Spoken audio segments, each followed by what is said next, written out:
Greetings. Emperor Claudius ruled the Roman Empire from 41 to 54 A.D.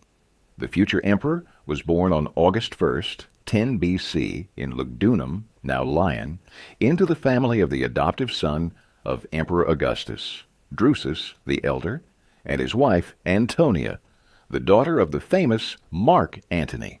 In infancy, he lost his father, and throughout his childhood and youth suffered from long and protracted illnesses. His mother, Antonia, did not love her son, saying that he was a monstrosity among men, that nature had only begun to create him but had not finished, and, wishing to reproach someone for stupidity, she would say, "More foolish than my Claudius."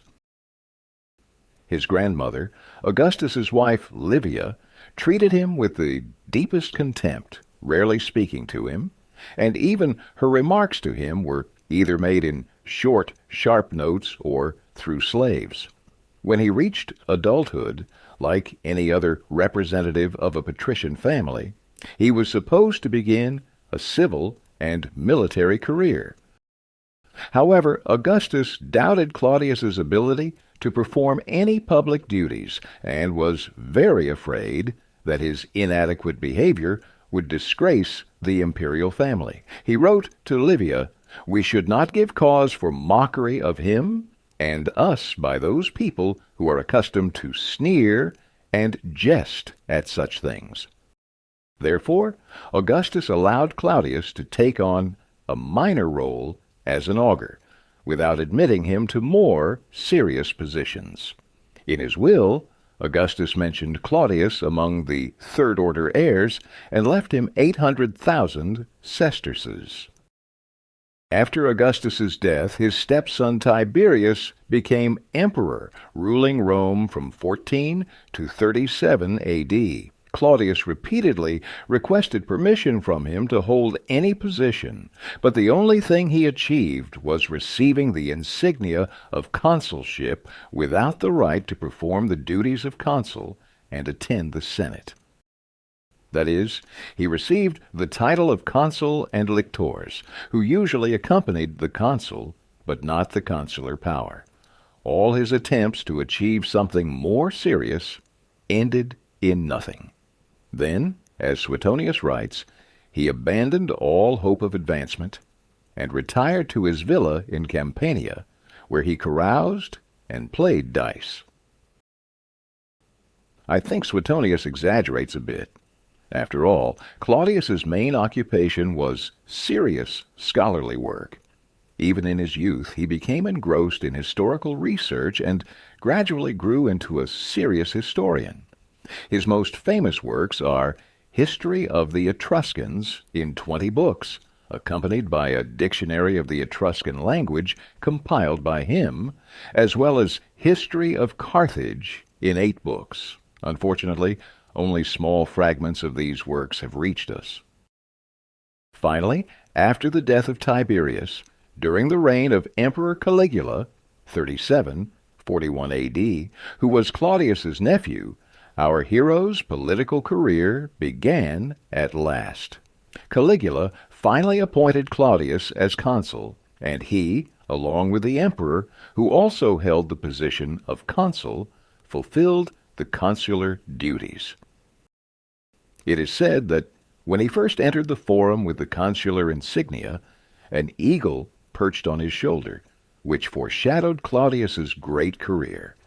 Despite his seemingly high position at Caligula's court, Claudius was subject to ridicule. Suetonius writes that at the emperor's banquets, where Claudius was obliged to be present, when he had eaten his fill and started to doze off, which happened quite often, jesters would throw date pits or olives at him, and sometimes, as if in jest, they would awaken him with a whip or sticks.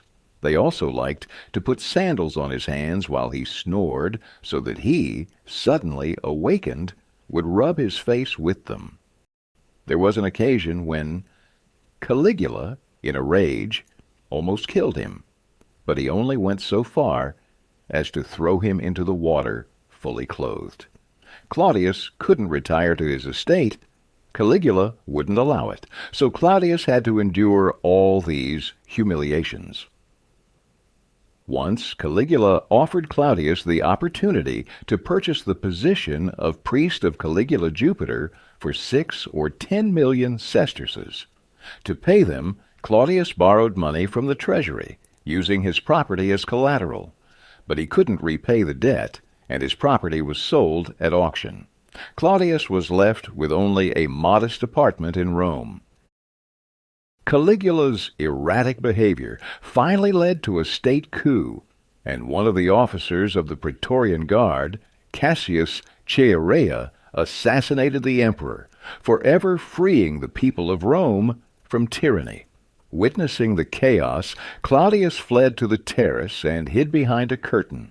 A soldier named Gratus, seeing someone's feet behind the curtain, pulled it aside. Terrified, Claudius fell to his knees, begging for mercy. However, the soldier, in turn, hailed Claudius as emperor and led him to his comrades. It couldn't have been more opportune. The conspirators, having killed Caligula, simply didn't know what to do next. They placed Claudius on a litter and carried him to the camp. Meanwhile, the Senate convened to restore the Republic. However, Claudius quickly grasped the situation, swore allegiance from the soldiers, and promised each of them a substantial reward. The Senate was forced to acquiesce and proclaimed Claudius emperor. Claudius was utterly unprepared to fulfill the duties of emperor. He had no administrative experience. However, years of historical research clearly gave him an understanding of the role of a ruler of the state. Claudius turned out to be a decent emperor, and, second only to Augustus, was given the title of divine. He conducted himself modestly, like an ordinary citizen. He declined the title of emperor, rejected excessive honors, and retained only the positions of princeps of the Senate and tribune of the people, which were absolutely necessary for governance. In the Senate, he did not take the seat of princeps for speaking. He queued up. His modesty earned him the affection of the people. However, Claudius completely stripped the Senate of power and centralized governance in the imperial chancellery, which he himself created. The administration was concentrated in the hands of 4 freedmen: Tiberius Claudius Narcissus, the secretary, Marcus Antonius Pallas, in charge of finances, and 2 other freedmen managing other sectors. The imperial chancellery managed very efficiently. The new emperor paid great attention to construction. He built a lot. Among the most significant constructions were several aqueducts, some of which are still in operation.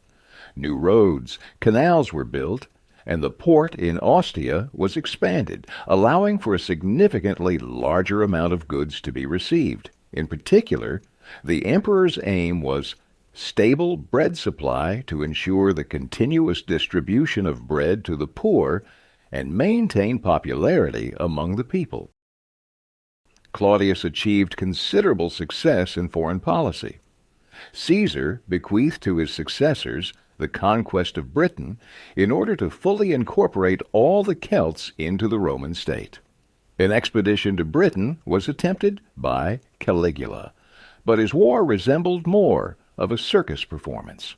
The army limited itself to gathering seashells on the Roman shore, after which Caligula declared triumph over this enemy. Claudius approached this enterprise much more seriously. In 43 A.D., a 40,000-strong Roman army, landing on the island, broke the resistance of the Britons and conquered the southeastern part of the island. The Roman province of Britannia was founded. Of course, subsequent uprisings followed, and there was a prolonged struggle with the rebels. But the beginning of Roman Britain was laid. Claudius was not a military commander, but he didn't try to portray himself as one. The victory was guaranteed by clear leadership from the imperial chancellery, which ensured the preparation and clear supply of troops, the right selection of legion commanders. Claudius had the wit to skillfully combine the policies of carrot and stick. For example, when suppressing a rebellion of one of the Celtic tribes, their leader, Caradicus, was sent to Rome. The Roman tribunal pardoned Caradicus and allowed him to live freely with his family in Rome. Furthermore, Claudius significantly simplified the governance of the empire. Instead of allied states, Roman provinces were formed: Thrace, Noricum, Mauritania, Judea, and Lycia Pamphylia. However, Claudius did not become renowned through the ages for his rather modest achievements in state construction. He was made famous, in quotation marks, by his famous wives. He was married 4 times. The first time he married was still under Augustus, in 11 A.D., to Plautia Urgulanilla, the daughter of the Roman military commander Plautius Silvanus. Soon they had a son, Claudius Drusus, who died tragically in childhood due to a foolish accident. He was playing, tossing up a pear, and choked on it when he caught it in his mouth. However, in 26 A.D., Claudius divorced her, accusing her of infidelity with the freedman Boterus. 5 months after the divorce, Urgulanilla gave birth to a girl, whom Claudius initially acknowledged. However, after a few days, he revoked his acknowledgment and returned the girl to her mother. His second wife was Aelia Paetina, the stepsister of Lucius Aelius Sejanus. This Sejanus was the commander of the Praetorian Guard and was extremely influential at the court of Tiberius. After Tiberius secluded himself on Capri, in 23 A.D., Sejanus became the de facto ruler of Rome. The marriage was arranged by Sejanus and seemed to be not very voluntary on Claudius's part. Aelia Paetina bore him a daughter, Claudia Antonia. After Sejanus fell into disgrace and was executed in 31 A.D. by Tiberius, Claudius successfully divorced her, especially as the marriage itself was reportedly unhappy. It is said that Aelia tormented him with petty criticisms. For the third time, he married under Caligula in 37 or 38 A.D. His new chosen one was Valeria Messalina, the great-granddaughter of Augustus. She was born in 20 or 22 A.D., making her significantly younger than her husband. Messalina was a woman of extraordinary beauty, noted by all her contemporaries. Messalina bore Claudius 2 children, a daughter, Claudia Octavia, and a son, Germanicus, whom Claudius renamed Britannicus after his conquest of Britain. Ancient authors unanimously characterize Messalina as a cruel, greedy, and foolish nymphomaniac.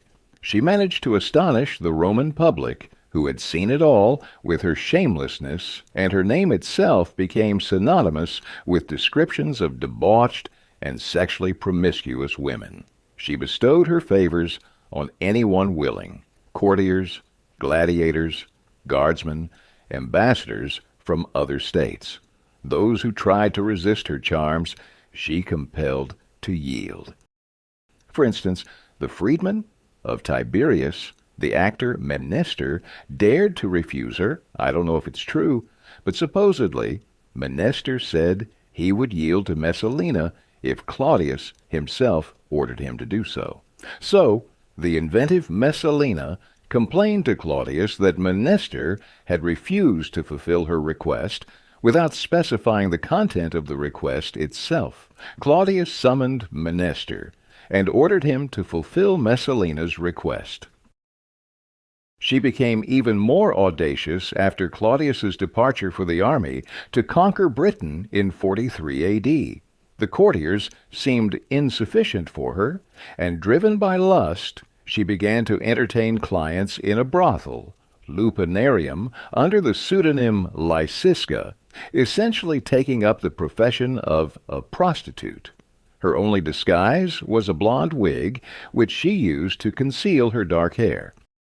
I'm not sure how accurate the sources are, but supposedly Messalina arranged a competition with the famous Roman prostitute Scylla to see who could service more men.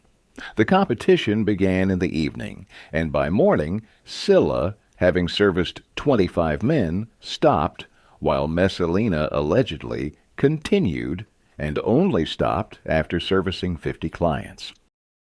The exploits of Messalina were known throughout Rome except to Claudius, who remained blissfully unaware.